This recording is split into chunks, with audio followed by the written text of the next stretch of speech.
एक बत्तख सीधे चील के घोंसले में जा घुसी और उसे अपना घर बना लिया। थोड़ी ही देर में उसने वहां पड़े अंडों को बचाया और खुशी खुशी अपने पति को बताने उड़ गई। लेकिन तभी चील वापस आ गई और घर में अचानक कुछ ज्यादा अंडे देखकर वो हैरान रह गई। वो झुककर अंडों को ध्यान से देखने लगी।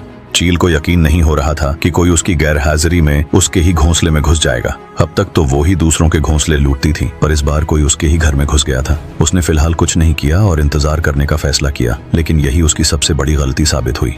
पति के वापस न आने पर वो उसे ढूंढने निकल पड़ी। उधर चील के जाते ही बत्तख माँ फिर से वापस आ गई। शायद उसे एहसास हुआ कि उसने अंडे गलत जगह दे दिए हैं। अब अंडों को ले जाना मुमकिन नहीं था, तो उसने पास की पत्तियों से उन्हें ढक दिया ताकि बच्चे सुरक्षित रहें। अब वो डर भी गई थी और बस यही दुआ कर रही थी कि कहीं चील वापस न आ जाए। लेकिन जैसे ही बत्तख उड़ गई, एक और नया मोड़ आ गया। पास की झाड़ियों में छिपा एक चालाक कौवा ये सब देख रहा था। कौवे तो वैसे भी बहुत होशियार होते हैं। उसने तुरंत सूखे पत्तों के नीचे छिपे बत्तख के अंडे निकाल लिए।